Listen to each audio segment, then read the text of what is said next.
Omulungi yakumide kwanda Rose Media ujinkwanizo nakola nkabaza mu jona joto sakengalo mukwana subscribing atoyanza nnyo bambi ate atanaba bambi nawe subscribing ateka ko notification bell video belengo zifuna mu budde ate era nterako ne ka comment ne ka like mukwana tubelenga tutambula nga tutesa ku nsonga zino ezirume gwanga banange gano ngayita mawano obaze diversion zenyini ze babade batugamba kubanga abanange kine kyagudde mu nopu kibi olutalo luli wakati wa Kaduka ne Umar Kiseka banange lwera likiriza bano bombi tubatumanyi nti bakolera struggle ne kati bavuddeyo ne besonga mu ebiso Kaduka video jo live na kolokota Umar Kiseka bubi nnyo era nasuubiza n'okumulombe South Africa okumotta banange bino byatweralikiriza ate no teyakomye oko ne Bobiwine yenyini yamutwalide mu principal namugamba mugambire Umar Kiseka amuveko era namugamba nti naye kenyini talina buyinza bugoba mu nopo era ye wa nopo ddala wabula yabatutenga tebalinnya banange yagambye ebigambo bingi eri Umar Kiseka ogenda kubanga obiwulirako Umar Kiseka no naye tamutidde agambe nti ennugu gy'alina agitekemu ku ssente alinye ennyonyi amusangeyo begweko wabula bano Lumbuye bonna bayingidde mbambi n'agamba Kaduka nti yakoze bubi okukolokota munne gwe bakola awamu mu struggle n'agamba leeta obujulizi obulaga nti Umar Kiseka yamuvumye wamu ne Louis Light gwe yalumbako ennaku ezo era n'agamba kino bw'ataakikole mu nnaku 14 agenda muteekako okunoonyereza oba ajja mukolako ng'obuyinza bwe bulagira ate ye Principal Bobiwine bambi avuddeyo ne yeebaza abamemba ba Parliament abavuddeyo okubanja Bannayuganda abasibibwa mu makomera ag'enjawulo era n'abasaba okubeera obumu n'okwongera okulemera ku nsonga eyo wabula avuddeyo era n'awa Mama Nabbanja ekigezo n'amugamba nti abaleetere mwami Kibalama kubanga yajevuddeko yagamba nti bebamulina era n'amuteeka ku nninga okusobola okumuleeta kubanga yasibibwa emyaka 4 bweddu Mama Nabbanja naye alina byayogedde ku nsonga za Kibalama n'agamba nti gavumenti yemulina era alina obutuju bwe bakola nga batta abapoliisi abamu ogenda kuba biraba mukwano byonna nga bwe bitambudde mukama omulungi akunkumire kankutere video mukwano sigale ng'olaba beera bulungi bye gula nitokkirizibwa kunzija mu NUP National Unity Platform tokkirizibwa president kunzijamu ekyo kibiina ssebo kyaffe bantu tuli kumanyiga abantu teryakkirizibwa wadde n'omu era ye muntu yekka alina okumbuuza Chloe kiki oba Helen kiki omukulembeze Robert Kyagulanyi gamba Kiseka nviireko ddala anveeko teyamanya na nnaku ze banta bakyanyimye passport yange mugamba nveeko otherwise nja kumuyiganze wallahi over my dead body nze n'abasajja mbalabanga abakazi mbalabanga abakazi n'abasajja siina gwe ntya mwemulowooza nze zooza nkutya ne mukomera tugendayo n'obeerayo nampisa just naye ng'olina gw'otyolowooza bwe banzita bankuba amasasi abafudde gwolowooza abafudde obasinga ki bonna bwe tuyimiridde ensi egula mirambo ffenna abali wansi wano mirambo kati njagala okutegeeza nze siri Muganda ndi mukazi mu Nyankole mu Kiga ate era mu Nyarwanda byonna bisatu mu Nyankole mu Kiga mu Nyarwanda totandika okundowooza nti ndyawo ndi mutiitizi nze nja kuyiga gwe Kiseka nze nviiraako naddala tunuulira abalala nja kasanga South Africa ako kyenja okukola akasajja kalemesezza abantu okuwagira kikwabo muli babi nnyo wavuma muzeeyi abantu abo batereka naye kyenyinza okugamba tebakwagala wabula mwe mutuulano ne mutuzimbako akayumba eseetwetamwe buli omu atwetamwe kwegamba omuntu abeerawo nga talina kiddako okugjako okulowooza okufa bantu mmwe munkeese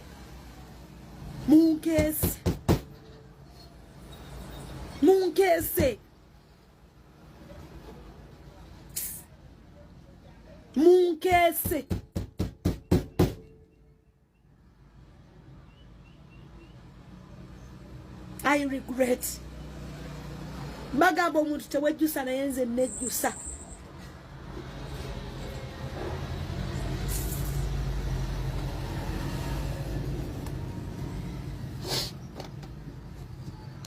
sikulimba mulumya era bwe mutyo bwe mwamanya mwe temusiima okujjako okuzimba ku muntu mwe mwagala anze sirina gwe ntya Sebo ono bwenkaba ono bwenkabi agambye akalira akawulira ndowooza tebakunnyonnyolanga koti Kaduka wano talina kyatya. I remember telling you, those who have been following me for a long time, nabagamba nze bwe sika abanyinza n'okutta omuntu okusungu buba bunziti naye nze tewali wanantiisa nze ndimu akataala bwe kiba kikuneetaagisa kukutta nsobola nze siri muntu just ndaba ntambula butambuzi kyo kye nnyinza okukugamba sibitombuli oyo kasasiro ye obadde seba omanyi nti owiinize at least bwenkaabako mpewuka naye bantu mmwe muli bazibu. Nze nawulira Kiseka nga akola ku Bobiwine video ng'agamba nti Bobiwine yalya. Nze munsobera mwagala n'ekibi bakisupporting. Mwe temusobya mmwe baani. Nze nnyongera okubategeeza mu nuupu teri agenda kungoba mu nuupu ne bwe kuba kufa. Amalalo gange talazo mugulanga kabonero ako ne mukasaako nti nfudde lwa kibiina kyange temumanyiira. Kiseka omutuukako n'omukuba n'omutuula mu kamwa n'ofuka namu n'otambula n'ogenda gavumenti n'ogiwa obubaka nti oyo awedde. Nze temumanyiira nze siri muntu buli kimu kyantama buli kimu nakikoowa.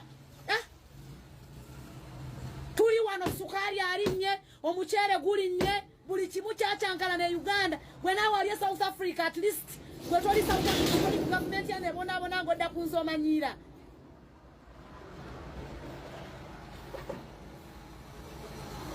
Tuli wano buli kimu kyakyankala amafuta bakuteramu amafuta ga mitwalo 10 akatekagaana n'okwambuka oli wano oyogera kigwe matako gwe gwe kisiraani gwe ne mu gavumenti eddako nja kuyiga wallahi gwe kisiraani gwe nze tomanyiira noonya boozimbirako amaziigo omanyi mu omuntu bw'atabaviirayo temutegeera ali ababakadama basasule olinga amazzi basasule manyoko buli muntu ayogera ku kintu ne mutandika okumuteekako embeera mwe baani wano mukolanga baani wano buli ayogera ne muteekako embeera buli ayogera ne muzimbako akayumba buli ayogera ne muzimbako akayumba mwe temwagala muntu kubawakanya ku lwaki mwe baani wano mwe temwagala kubawakanya mukola muli badikiteeta waza kati ng'okkiriza gundi oyo Kiseka nga akutegeerera gwe kadama agenda okulinnya ennyonyi okomewo wano olonde eva mutujjamu ebigambo empalana giteekemuuko ku ssente olinnye ennyonyi ojja ompalanire wano linnya ennyonyi ojja ompalanire wano okumpi mbo sikwagala b'oyagala bafa bugagga ngako tena ne video gye yakogeddeko n'omulumba okoze ensobi okulumba Umar Kiseka n'okulumba omukyala gwe bayita Lumbuye nkusaba bw'obanga gwe otandisa ate kulumba balwanyisa gavumenti ng'olinga protecting a government, that is the wrong strategy. Kuwadde ennaku 14 either ng'oproducing obujulizi nga Kiseka akuvuma ku social media obanga Lumbuye akuvuma ku social media nebo batolina proof nga abantu bano bakuvuma ate gwe nojja no bataakinga, that means ngenda koteekawo okunoonyereza ku gwe nga bwe nkola lunaku bwensoko kuwoninga abantu gye binakomekeza tebijja kuba bulungi mala kuwoninga kati nkutegeezezza walombye Umar Kiseka olwaleero walumba Lumbuye nga tanya kyakugambye njagala oleete video Lumbuye nga akulumba oba Umar Kiseka nga akulumba oba tolina video yonna komuledi munno nga akulumba nga ali mu struggle wekebere ng'obudde bukyali otherwise oyinza okubanga kyogenda okwolekera tokimanyi nkuwadde ennaku 14 nga nkutaddeko kamera zange inandawutu ate omumanyi nkiddamu omumanyi kyensobola okukola kati webanga nkuwoninze nti it was a huge mistake oba waliwo yakusingisa okola ekintu ekyo kikomye with immediate effect. So we are demanding for 18 disappeared persons. What did you talk about them? So what did you say about the 18 missing persons? So that Honorable Speaker, is it in order for our brothers and sisters on your position to use the platform of Parliament to, become, by the way, you are becoming something different. You are becoming something different. We are here for the common good of everybody in the country.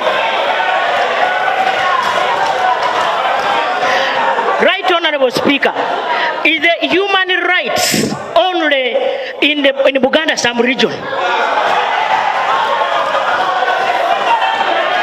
Right, Honorable Speaker, I now request you to prevail over our brothers on the opposite side. The point of order I'm bringing, is it in order for my brother? For my brother, please allow me to present. Is it in order for my brother?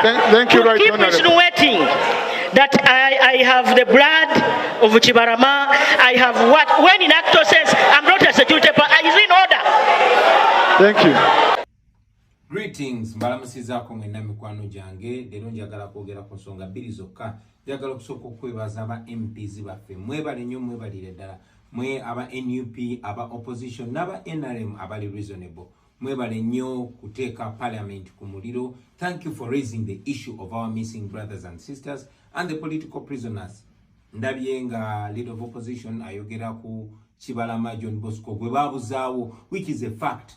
John Bosco Kibalama bamuwamba in 2019. Now it's 4 years he's missing. 4 years. Atengo you Prime Minister Museveni Nabanja. Yavayo na gamba Kibalama bamwina. These people abduct our brothers and sisters and they keep them as slaves. They are facts nti waliyo abaganda bafe bako kipingireyo ku island. Bali kuchizinga baba kwesanga ba slave bomunyiza nga akusulira gonyange kulia. So many of our people and the survivors when ayogerako nabo era ne bambulira nti wekito wekiri banji nnyo bamisinga tebalabikanga ko Kibalama bayinza okuba bamu enslavinga obanga bamuta obanga ali eyo just bamukwesanga example kulaga abantu tebasobola okuwamba no missing ebbanga lyonna. Nabanja knows where exactly Kibalama is because she talked about him. Kibalama has been missing for 4 years. So thank you very much MPs for raising that plight. Era the families are confident, they are happy. Ne families abaganda bafe bonna abamisinga ne ba political prisoners njagadde mufune essuubi mbere confident manye nti one day those are brothers and sisters will resurface. Abducted on 3rd of June 2019 from Kanyanya, Gayaza Road. Now, how do you trace for Kibalama? But we are fortunate that Kibalama was traced. He was arrested recently in October in a place called Kakiri, and he's one of those that is claimed to have killed police officers in Chiboga, Wakiso, and other places. So there are those who have even declared and accepted that they have been, they are attached to the other rebel group, Coalition for Change. Remember? So such people really cannot be arrested like you are chasing a chicken thief. There are those that you have to use. When they are shot, they try to resist or not? Some of them have been shooting police officers and you are aware. Are you not a Ugandan?